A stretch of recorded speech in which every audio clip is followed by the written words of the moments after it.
नमस्कार दोस्तों, स्वागत है आप सभी का हमारे इस चैनल सनातन बेला पर। दोस्तों, अगर आप भी अपनी लाइफ में कुछ नया सीखने की चाह रखते हैं तो इस चैनल को अभी सब्सक्राइब कर ले। दोस्तों, भगवान सूर्यदेव को जल चढ़ाते समय भूल से भी ना करें यह गलतियां। पुराणों के अनुसार कहा जाता है कि संसार के समस्त मानव को स्नान करने के बाद भगवान सूर्यदेव को जरूर जल चढ़ाना चाहिए। तांबे के लोटे से जल चढ़ाना बहुत ही अच्छा माना जाता है। जल के साथ अक्षत एवं फूल मिश्रित कर भगवान सूर्यदेव को जल चढ़ाने से भगवान सूर्यदेव बहुत ही जल्दी प्रसन्न न होते हैं।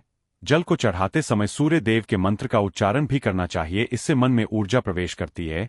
जिन लोगों का स्वास्थ्य अक्सर खराब होता है, यदि वे लोग हर सुबह स्नान करने के उपरांत भगवान सूर्य देव को जल चढ़ाते हैं तो उनको स्वास्थ्य से संबंधित जितनी भी समस्या होती है उन सभी का निवारण प्राप्त हो सकता है। बहुत से लोगों की कुंडली में सूर्य की दशा ठीक नहीं होती, इन लोगों को जरूर ही रोजाना स्नान करने के बाद भगवान सूर्यदेव को जल चढ़ाना चाहिए। इससे उनके घर में जो भी खराबी है उसमें सुधार आ सकता। सवाल यह है कि सूर्य भगवान को कैसे जल चढ़ाए एवं कब जल चढ़ाए। चलिए अब हम बात करते हैं कि भगवान सूर्यदेव को जल चढ़ाते समय हमें किन बातों का ध्यान रखना चाहिए। यदि आप भगवान सूर्यदेव को जल चढ़ाते समय यह गलतियां कर रहे हैं तो भगवान सूर्यदेव को जल चढ़ाना और न चढ़ाना एक समान है। आइए जानते हैं भगवान सूर्यदेव को जल चढ़ाते समय होने वाली गलतियों के बारे में। हो सकता है कि इन्हीं गलतियों के कारण आपके रोजाना देव को जल देने से भी आपको किसी भी तरह का कोई लाभ प्राप्त नहीं हो पा रहा है। लेकिन दोस्तों, उससे पहले आपसे रिक्वेस्ट करते हैं कि वीडियो को लाइक जरूर करिएगा, दोस्तों को शेयर कर दीजिएगा और यदि आपने अभी तक चैनल को सब्सक्राइब नहीं किया है तो चैनल को सब्सक्राइब करके भी आइकॉन जरूर बताइएगा। सबसे पहली बात, पूर्व की ओर मुख रखे। भगवान सूर्यदेव को सदैव पूर्व की ओर मुख रखकर जल चढ़ाना चाहिए। जल चढ़ाते समय उस जल के छींटे पैरों के ऊपर नहीं पड़नी चाहिए। सदैव इस बात का ध्यान रखिए कि जहां से भी आप जल चढ़ा रहे हैं उस स्थान से भगवान सूर्यदेव को देने वाला जल आपके पैर में किसी भी हाल में नहीं गिरना चाहिए। यदि जल चढ़ाते वक्त आपके पैर में जल गिरता है तो यह अच्छी बात नहीं है, क्योंकि इससे सूर्यदेव क्रोधित हो जाते हैं। भगवान सूर्यदेव को जल चढ़ाते समय भगवान सूर्यदेव के इस मंत्र का जाप करें, ओम सूर्याय। दूसरी बात, बिना स्नान किए जल ना भूल से भी यह गलती ना करें। बिना स्नान किए भगवान सूर्यदेव को जल चढ़ाए। भगवान सूर्यदेव को स्वच्छता बेहद ही पसंद है। ऐसे में यदि आप बिना स्नान किए उन्हें जल चढ़ाएंगे तो वह आपसे रुष्ट हो जाएंगे और आप जिस कारण से उन्हें जल चढ़ा रहे थे उस कार्य में भी आप असफल हो जाएंगे। तीसरी बात, ताम्रपत्र का उपयोग। आजकल प्लास्टिक का बड़ा फैशन चल रहा है। प्लास्टिक की किसी भी प्रकार की चीजों से भगवान सूर्यदेव को जल बिल्कुल भी अर्पित ना करें। इसके अलावा पीतल, कांच आदि पत्रों का भी प्रयोग ना करें। भगवान सूर्यदेव को जल चढ़ाने के लिए सदैव ताम्रपत्र का प्रयोग करना चाहिए। इसके पीछे वैज्ञानिक कारण यह भी है कि सूर्यदेव की उष्णता से प्लास्टिक से कुछ जहरीली गैसें निकलती है जो हमारी सेहत के लिए भी अच्छी नहीं होती। चौथी बात, ब्रह्मा मुहूर्त में ही अर्पित करें जल। कोशिश करें कि ब्रह्मा मुहूर्त में ही आप भगवान सूर्यदेव को जल अर्पित करें। ब्रह्मा मुहूर्त का समय अर्थात सुबह के 3 से 5 बजे का समय भगवान सूर्यदेव को जल अर्पण करने का सबसे अच्छा समय माना जाता है।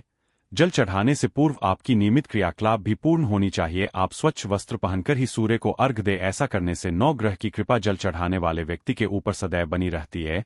पांचवी बात, अक्षत एवं फूल जरूर हो। भगवान सूर्यदेव को जल चढ़ाते समय जल में अक्षत रोली फूल जरूर होनी चाहिए। यदि आपके पास कुछ भी नहीं है तो अक्षत से काम चला सकते हैं, खाली केवल जल चढ़ाए। छठी बात, हाथ सिर के ऊपर रखे। सदैव अपने हाथों को सिर के ऊपर रखकर ही भगवान सूर्यदेव को जल अर्पित करना चाहिए। जब जल की धारा भगवान सूर्यदेव को अर्पित करते वक्त गिरती है तो उसी धारा से भगवान सूर्यदेव को देखना चाहिए। कहा जाता है कि ऐसा करने से व्यक्ति के ऊपर भगवान सूर्यदेव की कृपा बनी रहती है एवं व्यक्ति के मन में सकारात्मक ऊर्जा भी प्रवेश करती है। सातवीं बात, चप्पल ना पहने। भूल से भी चप्पल नहीं होनी चाहिए। यदि आप भगवान सूर्यदेव को चप्पल पहनकर जल अर्पण करेंगे तो वह आपसे रुष्ट हो जाएंगे और आपके जितने भी काम रुके हुए वह सभी काम भी आगे नहीं बढ़ पाएंगे। इसलिए सदैव भगवान सूर्यदेव को नंगे पैरों में रहकर ही जल अर्पित करें। आठवीं बात, रविवार के दिन जरूर जल चढ़ाएं। आप हर दिन भगवान सूर्यदेव को जल चढ़ाएं या ना चढ़ाएं, लेकिन रविवार के दिन सूर्य को जल जरूर चढ़ाना चाहिए, क्योंकि रविवार का सूर्य भगवान का दिन होता है। इस दिन को जरूर ही हर व्यक्ति को भगवान सूर्यदेव को जल अर्पित करना चाहिए। इससे यदि आपकी कुंडली में किसी प्रकार का कोई सूर्य से संबंधित दोष है तो वह दोष गुण में परिवर्तित हो जाएगा। 9वीं बात, सादा भोजन ले। यदि आप भगवान सूर्यदेव को हर दिन जल चढ़ाते हैं तो इस बात का जरूर ध्यान रखिए कि आप रविवार के दिन मांसाहार का सेवन ना करें। लाल रंग की सब्जी, मसूर की दाल ना खाएं। यदि आप रविवार के दिन मिष्ठान ग्रहण करते हैं तो यह बहुत ही अच्छी बात है। रविवार के दिन लाल कपड़े भूल से भी ना पहने। अब बात करें उपायों के बारे में तो रविवार का दिन भगवान सूर्यदेव को ही समर्पित होता है। रविवार के दिन भगवान सूर्यदेव की पूजा करना बहुत अधिक लाभदायी होता है। वैसे तो हमें प्रतिदिन ही भगवान सूर्यदेव की पूजा करनी है, लेकिन रविवार के दिन विशेष रूप से भगवान सूर्यदेव की पूजा कर लेनी चाहिए। तो आपको एक तांबे का पात्र लेना है। उस तांबे के पात्र में आपको जल रखकर भगवान सूर्यदेव को हर रविवार को अर्पित करना है। यदि आप प्रतिदिन नहीं कर पाते हैं तो रविवार को जरूर करें। वैसे आपको प्रतिदिन सूर्यदेव को जल जरूर देना चाहिए। चाहे आप कोई भी पूजा नहीं कर पाते हैं, समय नहीं है आपके पास, तो केवल स्नान करने के बाद भगवान सूर्यदेव को जल भी अर्पित कर देते हैं, तब भी आपकी जन्म कुंडली के गृह दोष समाप्त हो जाते हैं और आपको जो भी परेशानियां होती है उन परेशानियों से मुक्ति मिलती है। आप भगवान सूर्यदेव को जल अर्पित करते हैं।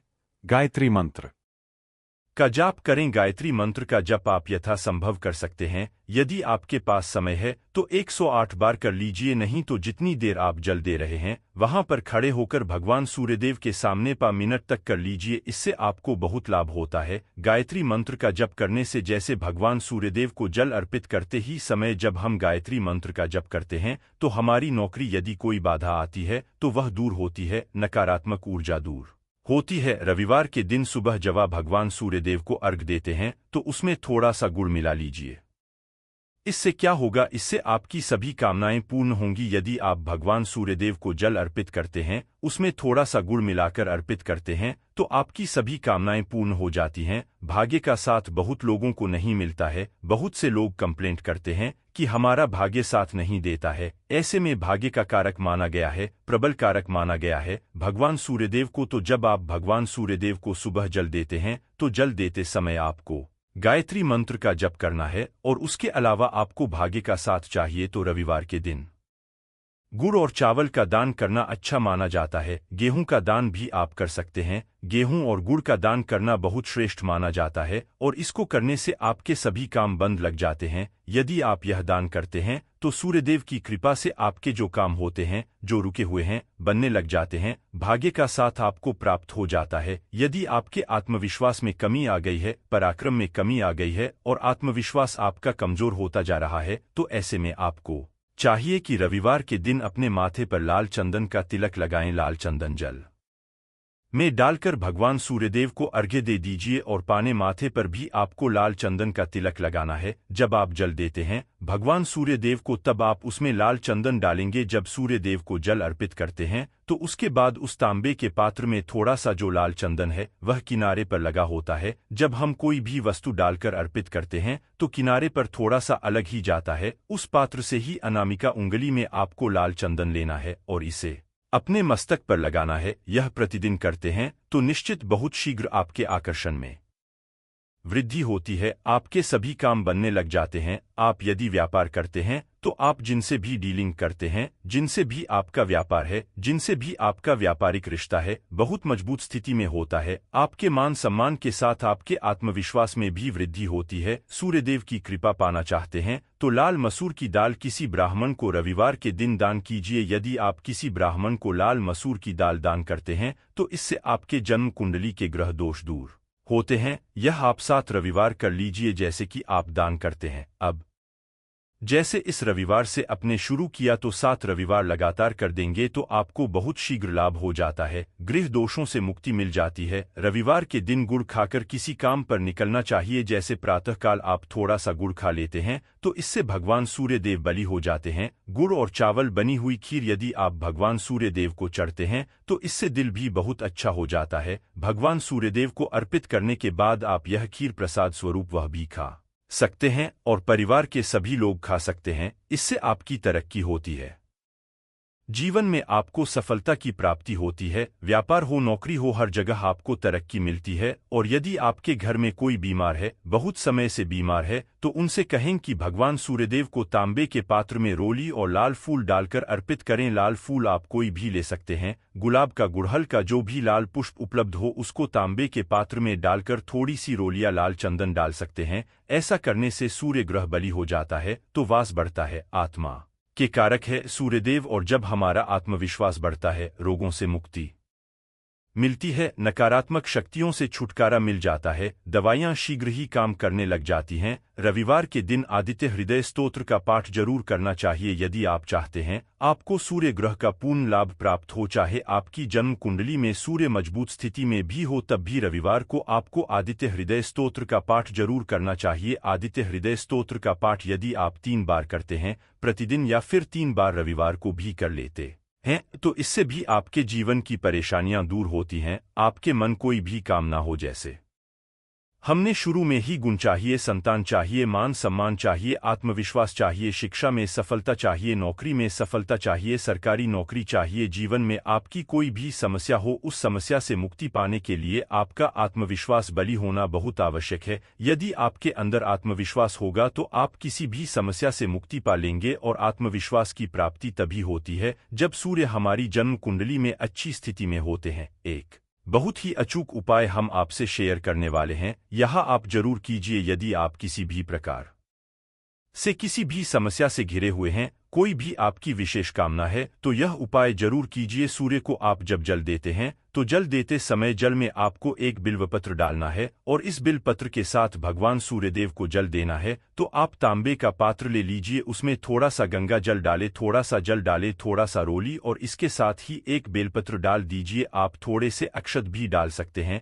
अक्षत क्या होता है? चावल होता है जिसके टूटे हुए दाने ना हो, बिल्कुल साबुत चावल होता है, उसे अक्षत कहा जाता है। तो थोड़े से अक्षत, रोली और बेल्व पत्र डालकर भगवान सूर्यदेव को जल देना है। 7 बार में आपको जल देना है। जैसा कि बताया जाता है आपको 3 बार में जल देना चाहिए। रोक रोक कर एक ही पात्र का जल हम 3 बार में देते हैं। हमें बेलव पत्र करना है तो इस विशेष सामग्री की वजह से हम इस जल को 7 बार में भी दे सकते हैं। तो आप रोक रोक कर उसे जल को, एक पत्र के जल को ही 7 बार में दीजिए। सूर्यदेव को देखते हुए आपको मंत्र बोलना है, ओम हिम हीम हीम सूर्य नमः, ओम हिम हिम हीम सूर्याय नमः। तो इस प्रकार से आप इस मंत्र को बोलते हुए यदि भगवान सूर्य को जल अर्पित करते हैं तो शीघ्र ही आपके मन की कामनाएं पूर्ण हो जाती हैं। आपकी जो भी कामना है भगवान सूर्यदेव से कहे। थोड़े समय तक आप आदित्य हृदय स्तोत्र का पाठ कर सकते हैं, चाहे तो 1 बार या 3 बार या फिर 108 बार गायत्री मंत्र का जप कर लीजिए, या भगवान सूर्यदेव का कोई भी एक मंत्र जिसका आप 108 बार जप कर सकते हैं।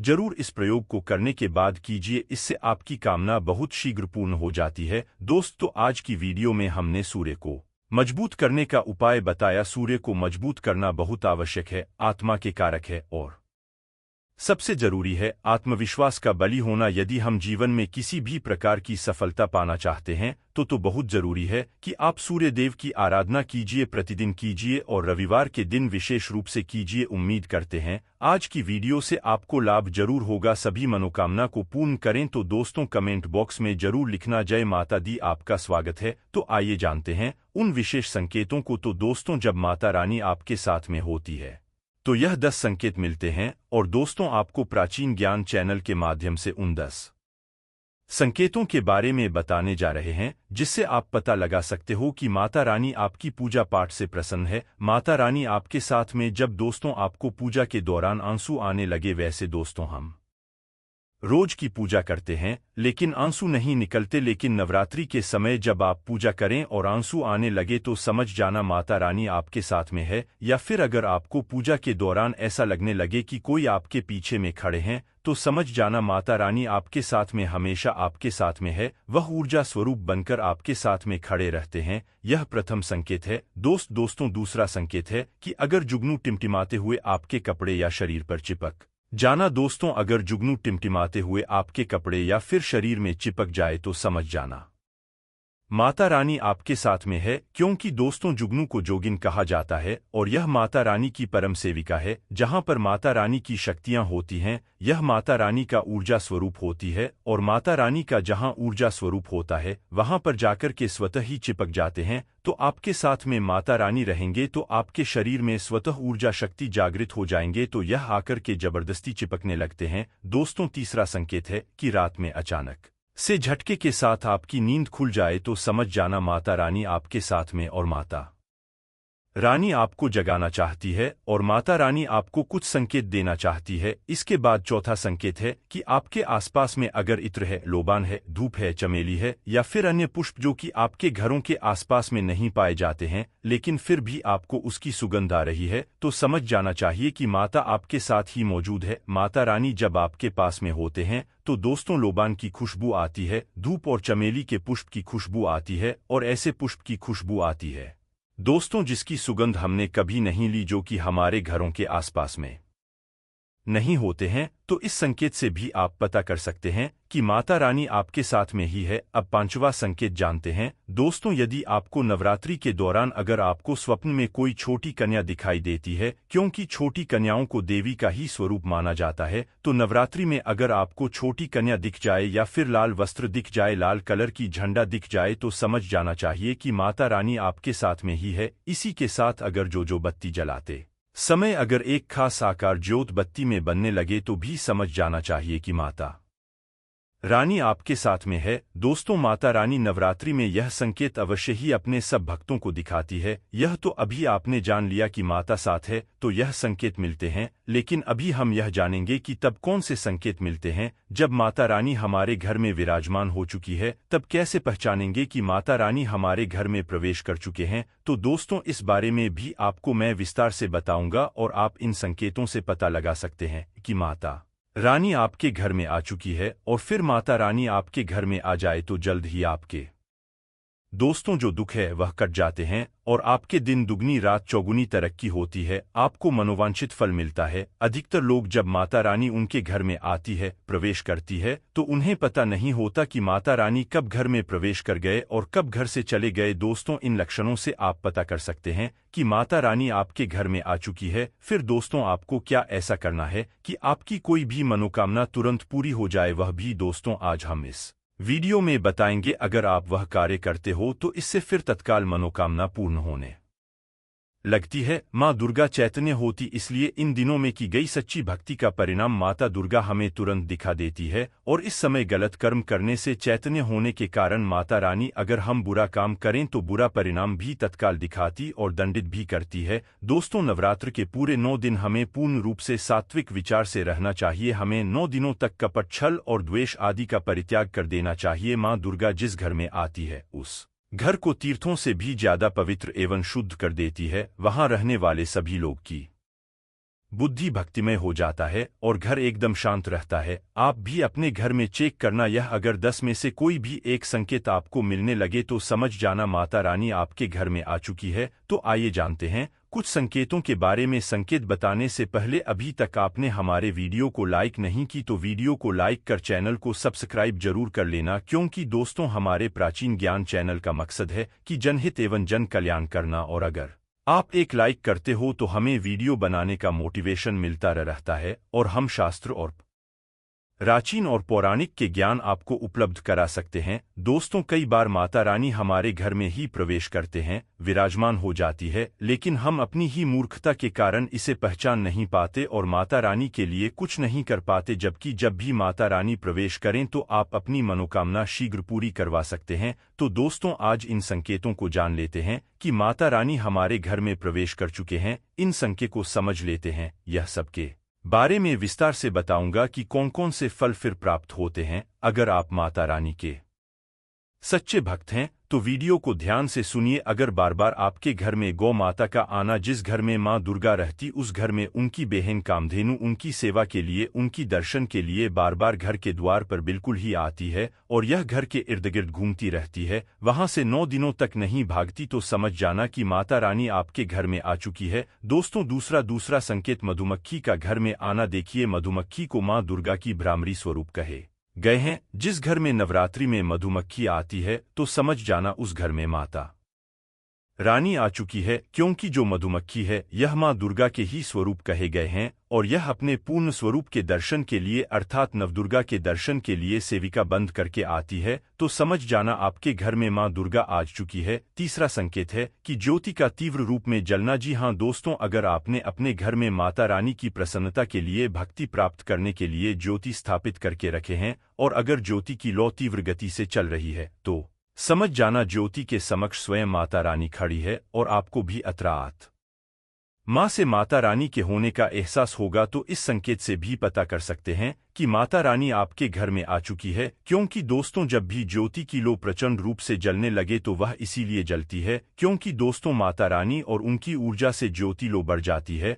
और दोस्तों अगर नवरात्रि में दीपक की बत्ती में फूल का बनना, अगर आपकी दीपक की बत्ती में अचानक से फूल बनने लगे तो समझ जाना नव दुर्गा माता आपके ऊपर बहुत प्रसन्न है, आपके ऊपर महत्वपूर्ण रूप से कृपा बरसा रही है और माता रानी आपके घर में आ चुकी है। अब आपके सभी दुख कष्टों को दूर करके माता इस लोक से फिर जाएगी, अर्थात आपके घर से जा। पांचवा संकेत बताते हैं कि बार बार घर में अगर काली चींटियां निकलने लगे, अगर काली चींटियां समूहबद्ध निकल रहे हैं और रास्ता काट रहे हैं तो समझ जाना माता रानी आ चुकी है, आपके घर में प्रवेश कर चुके हैं माता रानी। दोस्तों छठवां संकेत, अचानक घर में मनमोहक सुगंध आने लगे। यदि आपको अपने घर में नवरात्रि के समय, पूजा के समय, माँ दुर्गा की पूजा पाठ के समय अचानक से इत्र जैसा कोई सुगंध आने लगे, तीव्र सुगंध आने लगे तो समझ जाना माता रानी आपके घर में प्रवेश कर चुके हैं। और नवरात्रि में यदि आपके पूजा स्थान पर ठंडी हवा चलने लगे तो समझ जाना माता रानी आ चुकी है और अपना होने का एहसास आपको करा रही है। तो इस संकेत से भी पता कर सकते हैं कि माता रानी आपके घर में आ चुकी है। दोस्तों सातवां संकेत, यदि नवरात्रि में किसी भी दिन फटे कपड़े पहने अगर कोई याचक आ जाए तो समझ जाना माता रानी आपके द्वार पर याचक बन करके आ चुकी है। नवरात्रि में कोई भी याचक आए तो खाली हाथ मत जाने देना, क्योंकि स्वयं माता रानी परीक्षा लेने के लिए हमारे घर में याचक बन करके आ जाती है। तो दोस्तों नवरात्रि पर इस बात का विशेषकर आप ध्यान रखें कि अगर कोई भी याचक मांगने के लिए या कोई भी कन्या आपके घर पर मांगने के लिए आती है तो उसे खाली हाथ मत जाने देना। दोस्तों अगर नवरात्रि में घर के मंदिर में छिपकली का दिखना मां लक्ष्मी के आगमन का संकेत माना जाता है, माता रानी का प्रवेश माना गया है। मान्यता है कि इससे मां लक्ष्मी की कृपा हो सकती है और धन लाभ होने के साथ कई शुभ समाचार भी मिल सकते हैं। दोस्तों आज की प्राचीन शास्त्रीय वीडियो आपको कैसी लगी हमें जरूर कमेंट करके बताएं ताकि